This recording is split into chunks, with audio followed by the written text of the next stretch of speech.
Olá, amigos da internet. Olá, amigos de jornada do marketing multinível.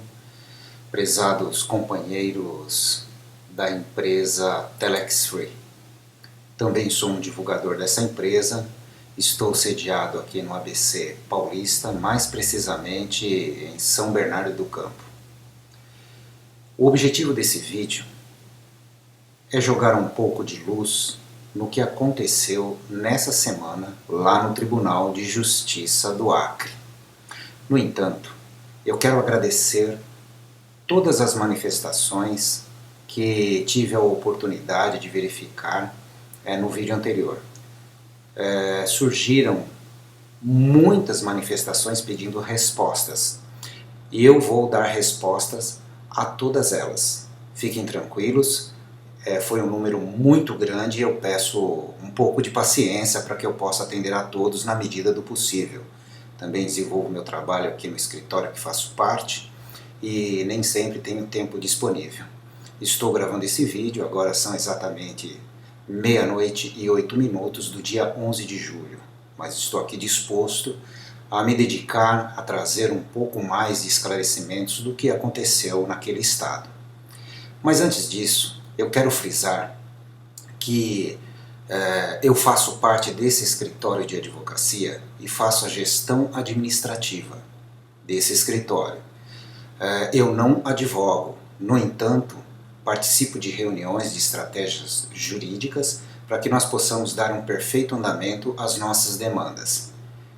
Posto isso, eu gostaria, antes de adentrar na questão técnica ou na questão processual lá do Tribunal de Justiça do Acre a respeito de nossa empresa, quando eu estava vindo hoje pela manhã para o meu trabalho, eu ouvi uma notícia, uma entrevista que foi dada por um especialista em direito da informática. O nome dele é Tiago Tavares, ele é professor de Direito de Informática da PUC na Bahia. Eu achei muito interessante a sua manifestação, que é justamente sobre a aprovação do Marco Civil da Internet, que, como vocês sabem, está sendo discutido, amplamente discutido, já teve discussões públicas, enfim, é um projeto que está tramitando no nosso Congresso, e ele fez algumas considerações que me fez entender um pouco o que acontece com a nossa empresa. Por que será que nós enfrentamos essas dificuldades? Não é? Eu vou colocar aqui o vídeo que já deixei preparado, vou colocar esse vídeo para que possamos ouvir e eu farei algumas considerações a respeito do assunto assim que terminar essa reprodução. Vamos a ele. Agora, Tiago, na prática, por exemplo, digamos que foi aprovado o Marco Civil da Internet. O que muda no dia a dia do cidadão que nos acompanha nesse momento no seu trabalho ou no seu escritório? O que vai alterar a minha navegação, por exemplo, a partir de um Marco Civil de Internet? O Marco Civil ele vai estabelecer princípios claros de defesa dos direitos dos usuários. Então ele estabelece, por exemplo, o respeito ao direito à privacidade, ele estabelece quais são os princípios que vão nortear o desenvolvimento da internet no Brasil. É uma norma muito mais programática do que vai gerar efeitos muito mais principiológicos, no sentido de nortear o caminho pelo qual a internet crescerá e se desenvolverá no Brasil, do que uma norma imediata que vai estabelecer ali mudanças paradigmáticas no dia a dia do usuário. As mudanças mais significativas são essas. São exatamente esses três princípios que estão impedindo as votações. É o princípio da neutralidade. Então, por exemplo, o usuário vai passar a ter o direito de não ter a sua conexão degradada, não ter a sua conexão de internet, a velocidade da sua conexão de internet degradada, dependendo do serviço que estiver usando. Então, por exemplo, o streaming de vídeo, existem operadoras que reduzem a velocidade de conexão do usuário quando ele vai acessar o YouTube, por exemplo. Existem operadoras que reduzem a velocidade de conexão do usuário quando ele vai fazer uma ligação de VoIP. Por quê? Porque a operadora ela quer que o usuário use o telefone. Se ele vai usar a sua conexão de internet para fazer uma ligação usando VoIP, aquela velocidade que ele tem, normalmente ela é degradada no momento em que ele inicia a ligação. Então, essa interferência no fluxo de dados, na isonomia do tratamento de dados, ela estaria protegida por princípio no Marco Civil, o que seria uma garantia e um direito a mais para usuários de internet. Entretanto, esse princípio tem encontrado uma resistência fenomenal das empresas de telecomunicações e tem aí sido o centro aí da discórdia que tem bloqueado as votações. Pois bem, meus queridos amigos, como vocês puderam ouvir, melhor dizendo, nos faz entender um pouco dessa mecânica concorrencial que existe em relação às telecomunicações no Brasil. Mas isso, entenda-se, não é uma prerrogativa, não é algo inédito, não é um ineditismo brasileiro. Infelizmente, as concorrências das grandes empresas, ela de fato, essa concorrência ela é predatória. Se forma uma espécie de cartel, que no Brasil nós temos as 4 grandes operadoras, que eu sugiro e vou colocar aqui na descrição do vídeo o link de um especialista em telecomunicações, que eu já indiquei no meu vídeo passado, e agora eu vou colocar o link para que vocês assistam do que eu estou falando. Ele tem evidentemente conhecimento de causa tecnicamente falando, então ele vai poder expor um pouco melhor ou muito melhor do que eu estou expondo essa questão das operadoras de telecomunicações aqui no Brasil. Quando eu disse no meu vídeo passado que nós estamos num país de pés descalços, pois bem, essas empresas nos deixam de pés descalços. Por que isso? Porque existe um jogo de interesses. É natural, esse é o tamanho da nossa briga. Quando é que nós poderemos usar o VoIP? Degradar a velocidade quando eu faço uso do VoIP é um absurdo. Entendam o nosso planejamento estratégico da nossa empresa. Daí a aquisição de uma operadora própria. A nossa operadora não vai degradar a velocidade para que nós possamos usar o VoIP dela mesma. Esse é o ponto. Então, o que ocorre com as operadoras? Elas degradam a velocidade de dados para que você obrigatoriamente, e isso aconteceu comigo hoje, obrigatoriamente tenha que usar ou se utilizar do sinal comum de ligação, não é? Daquela ligação tradicional, para que possa gerar rendas. É um jogo sujo, é um jogo pesado e pior, ninguém faz nada, não é? Porque essas empresas são os grandes patrocinadores das redes televisivas, são grandes patrocinadores dos eventos esportivos e outros tipos de eventos, e também de campanhas políticas, não é verdade? Então, isso acaba criando uma relação, uma simbiose entre as partes que depois fica difícil combater. Esse é o tamanho do nosso jogo, esse é o tamanho, digamos, da dificuldade que vamos enfrentar. Não podemos esmorecer agora. Vamos ter coragem de enfrentar. Eu creio que a empresa vai conseguir reverter, digamos, essa dificuldade momentânea. Pois bem, posto isso, eu gostaria também de falar a respeito da postura, da nossa postura quanto divulgadores. Isso tem me preocupado sobremaneira. Eu tenho acompanhado as manifestações na internet, né, nos canais de comunicação da empresa. Eu vejo defensores apaixonados da Telex Free, vejo opositores apaixonados, opositores da Telex Free também e de outras redes de marketing multinível, nos julgando, dizendo que é pirâmide. Eles têm o direito de manifestação. Fazer o quê? Esse é um país democrático, onde as pessoas possam se expressar. Agora eu não consigo imaginar de que estamos nos defendendo. De quem estamos nos defendendo? De pessoas que são de fora da empresa e de alguns divulgadores que, pela interrupção das atividades da empresa, momentânea, essa dificuldade na justiça, não é? Tem já atendido às expectativas do próprio Ministério Público, como já declarou uma promotora de nome Alessandra, que acredita que a empresa não vai conseguir sobreviver a essa interrupção. Esse é o desejo deles, que nós entremos em contenda contra a empresa. Algumas pessoas já o fazem. Não há problema, a empresa vai reverter. Ela vai superar essa dificuldade, tenham certeza disso. Aquela decisão foi absolutamente desproporcional e descabida.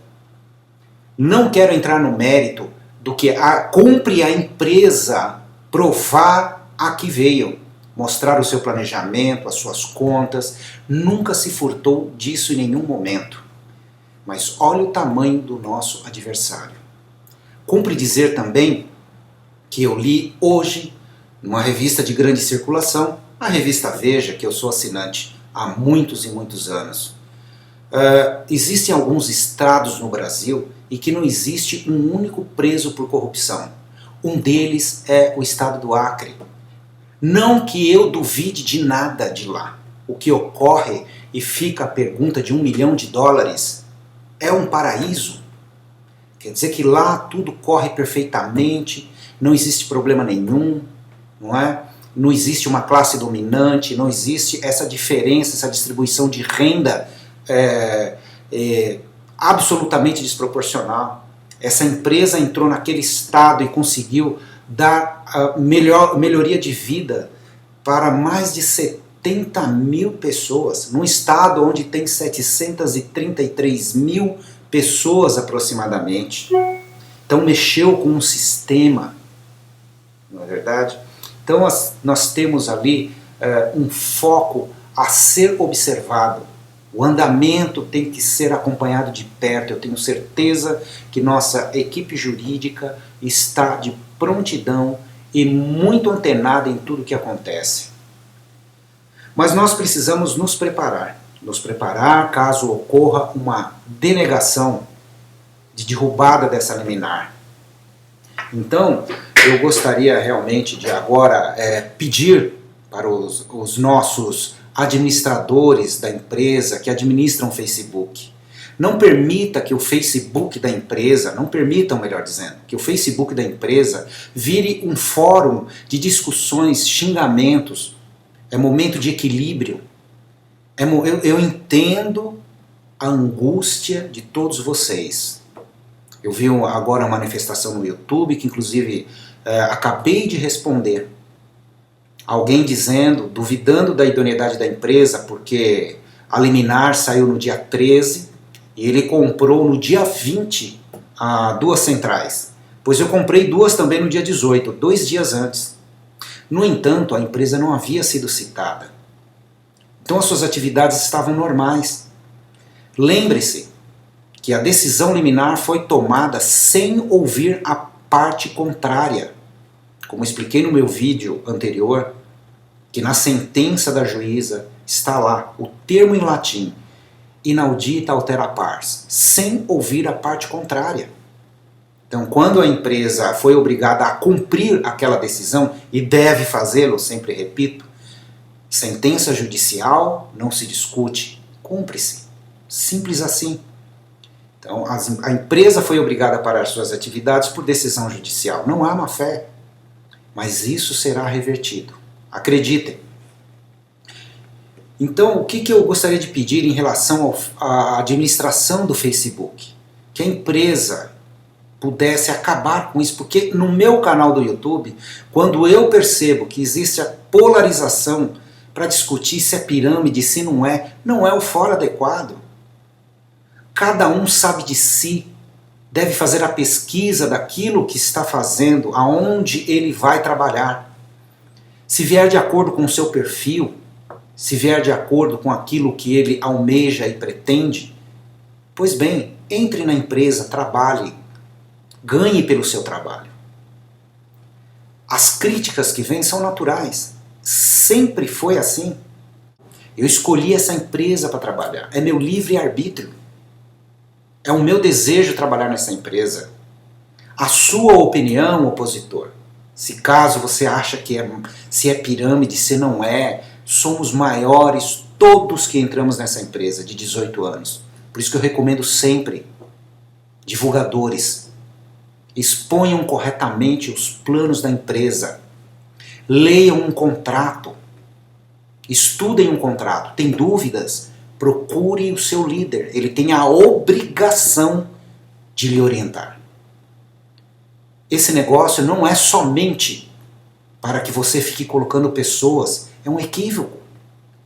Eu sei que existem divulgadores que fazem isso incessantemente, nada contra. Cada um escolhe o seu caminho de como irá fazer, mas certamente irá colher os frutos disso.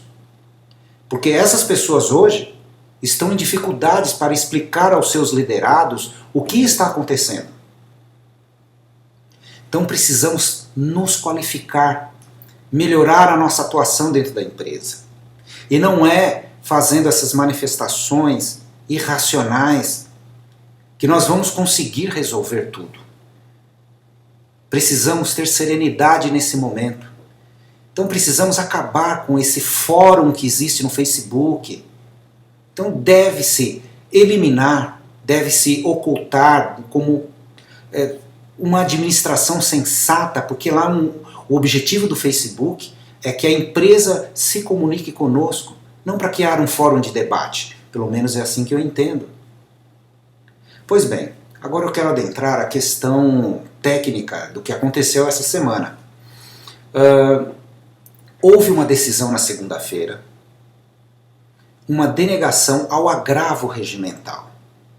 Eu vou voltar um pouco para que eu possa resgatar essa informação processual e assim conseguir esclarecer melhor essa questão. Pois bem, o Ministério Público o que fez? Ele ajuizou uma ação chamada Ação Cautelar Preparatória, que visa resguardar um direito coletivo, esse é o objetivo desse processo, e que o Ministério Público entende, segundo a visão dele, o Ministério Público, de que a Telex Free seria uma pirâmide financeira disfarçada. Eles têm o direito de fazer isso? Claro que têm. No interesse público devem fazê-lo. O que não pode usar é o seu cargo para atuação arbitrária. Dar declarações irresponsáveis perante a imprensa, como tem feito uma das procuradoras que fazem parte desse Ministério Público. Então o Ministério Público ajuizou essa ação cautelar com um pedido de liminar. Pois bem, que já é, por sua própria natureza, esse o objetivo desse processo. Foi concedida a liminar. E a juíza, de maneira desproporcional, fundamentou bem sua decisão, dentro do universo do que ela tinha de informações. No entanto, fez uma apenação contra a empresa absolutamente desproporcional. A meu juízo, e ao juízo de muita gente, não só os interessados da Telex Free. Muito bem. Essa decisão bloqueou a empresa. A única maneira de entrar com recurso, ou recurso cabível nesse caso, é o chamado agravo de instrumento. Ou melhor dizendo, pela nova reestruturação dessa lei de agravos, chama-se só agravo. Pois bem, então entrou-se com agravo, que foi a apreciação e distribuição na instância superior e caiu com um relator que vai relatar o processo, fazer um juízo de valor daquele agravo, não é, perante seus pares. No entanto, a empresa solicitou um efeito suspensivo, que se suspendesse imediatamente os efeitos dessa liminar, que a empresa continuasse funcionando normalmente. Pois bem, esse relator entendeu que não cabia, que os argumentos colocados pela empresa não atenderam aos requisitos para que pudesse combater a decisão da juíza. Então ele manteve a liminar e a empresa continuou suspensa. Aí a empresa se utilizou de um outro recurso, baseado no regimento interno daquela corte, daquele tribunal, daquela casa, chamado agravo regimental, pedindo para que, o objetivo é que o relator repense a sua decisão, avalie melhor. O relator, por sua vez, preferiu levar isso ao colegiado. O colegiado avaliou e por unanimidade, ou seja, todos eles, acharam melhor não conceder, através do agravo regimental, a reconsideração da manutenção da liminar. Muito bem. Não, olha, importante salientar que não foi avaliado o mérito, não foi avaliado o núcleo, não foi avaliado os argumentos do agravo de instrumento, que a empresa alegou que não é uma pirâmide financeira, ajuntada de vários documentos, pareceres jurídicos, enfim, uma série de documentos. Isso não foi levado a julgamento. O que foi tratado nessa segunda-feira foi tão somente: devo, no caso do Samuel Evangelista, o desembargador, devo reconsiderar a minha decisão ou eu devo manter a minha decisão e pedir a opinião dos seus pares? Por uma questão de prestígio até, por uma questão, digamos, interna, vamos manter a decisão. E foi mantida a decisão, continua a liminar valendo. Pois bem, abriu-se prazo, aí sim começa a correr o prazo para que o Ministério Público prepare as suas contrarrazões do agravo de instrumento. Esse é o importante. O agravo, o primeiro que foi colocado contra a liminar, esse é o importante, esse é o que vai decidir, nessa segunda instância, se vai suspender a liminar ou não. E aí existe um prazo, meus queridos, e é um prazo da própria justiça, não há lentidão. O Ministério Público, por seu turno, por sua vez, ele tem o direito de fazer a sua contestação. Na verdade não é uma contestação, tecnicamente chama-se contrarrazões daquele agravo. O que seria isso? A empresa trouxe as razões pelas quais ela entende que aquela liminar é absurda. E nós também pensamos assim. Então trouxe lá suas razões. E o que fará o Ministério Público? Combater essas razões que a empresa colocou. Por isso que chama-se contrarrazões do agravo de instrumento. O que fará agora o colegiado novamente? Ok? O que fará o colegiado? Vão se reunir, se debruçar sobre o assunto. O relator vai explanar o que ele acha de tudo isso. E aí será aberta a votação. E eles irão votar se vão derrubar aquela liminar ou não. Só que agora é o colegiado. E se ela for derrubada ou reformada em parte, enfim, pode acontecer, o resultado é imprevisível. Aí não temos como simplesmente dizer o que vai acontecer, porque é uma decisão de consciência, não é, dos desembargadores. Eles vão pegar uma posição, a posição da Telex Free, olha, as razões pelas quais se deve derrubar a liminar são essas.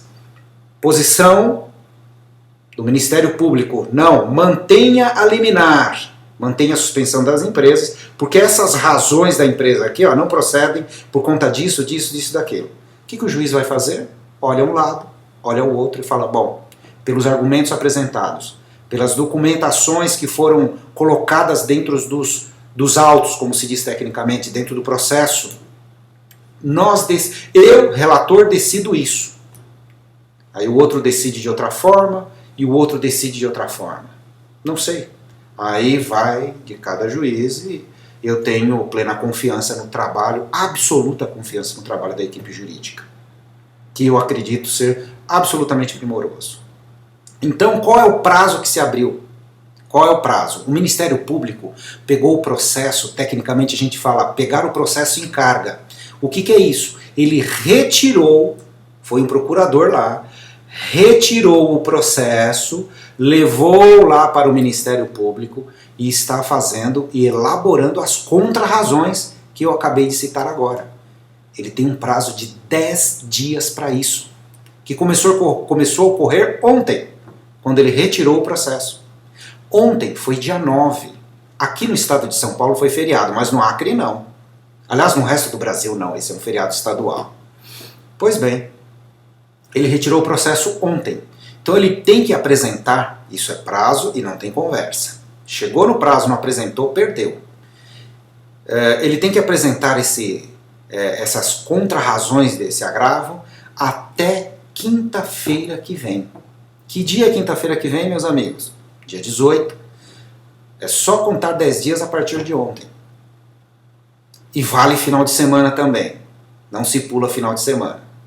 Nesse caso, porque o prazo começou a correr no meio da semana. Só quando cai na sexta-feira, o início do prazo, aí sim começa a se contar na segunda, mas não é o caso. Então, quinta-feira que vem, eles devem apresentar essas contras-razões de agravo, de instrumento. Pois bem, e o julgamento, quando vai ser? Aí será feita uma pauta. Qualquer previsão que se der aqui será mero chute. Por essa razão que a equipe jurídica, sabendo que depende de terceiros para que isso aconteça, não dão prazo. E eu não vou arriscar em falar em nenhum prazo. O que eu posso afirmar é que até quinta-feira que vem eles precisam entrar com as contras-razões de agravo. Isso eu posso afirmar que vai acontecer. Não é verdade? Isso eu tenho absoluta certeza. Agora, a data de julgamento eu já não posso dizer. Então depende quando será a pauta de julgamento. Pode ser no dia seguinte? Claro que não. Por que não?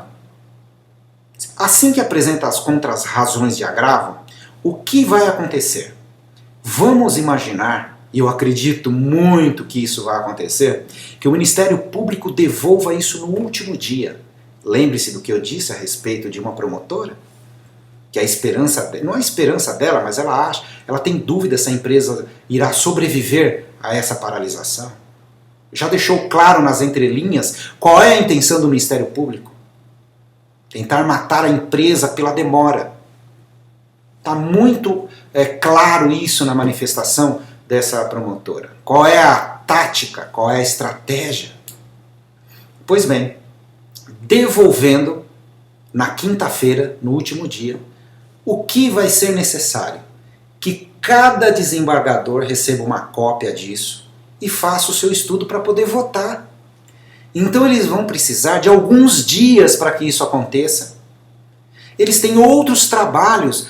A Telex Free não é o único caso dentro daquele tribunal, apesar de toda a nossa urgência. Então eles precisarão de alguns dias. Quantos dias? Eu não sei. Vai depender da pauta do tribunal. Eles vão estudar as contras-razões, vão estudar o agravo que foi colocado, que foi interposto, que foi impetrado, desculpe os palavrões, pela empresa, e aí sim poder avaliar. Então eu não acredito que haja um julgamento antes da semana seguinte à devolução. Então o que deve ocorrer? Se no dia 18 vai haver a devolução, dia 19 é sexta. Então a semana vai começar, eu vou abrir meu calendário para ter uma ideia de quando seria aproximadamente as datas. E eu não estou dizendo o que vai acontecer, não gosto de dar prazo, mas a devolução do processo provavelmente será no dia 18. Os juízes vão trabalhar naquela semana do dia 22 analisando. Eles podem fazer isso em 1, 2, 3 dias? Podem. Como pode demorar uma semana? Não há como saber, eles podem julgar isso no começo de agosto. Quem sabe? Qual é a pauta? Tudo vai depender de uma série de circunstâncias. Então não há como dar prazo. Repito, não há como dar prazo para o julgamento. Não há. Ok? Pois bem, sabendo disso, os advogados entraram com uma medida ontem chamado mandado de segurança. Bom, o que é um mandado de segurança?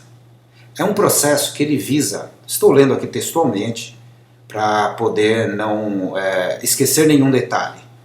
Ele visa garantir um direito líquido e certo, que ele pode ser individual ou coletivo. E o interessante que ele sempre é impetrado quando há o ato de uma autoridade. E um juiz, um desembargador é uma autoridade. Por isso o mandado de segurança é justamente para tentar garantir o direito da empresa de, apesar das conjecturas sumárias, a empresa ter o direito de trabalhar, já que não é uma sentença definitiva, é um pedido liminar com força de sentença, de extinção da empresa.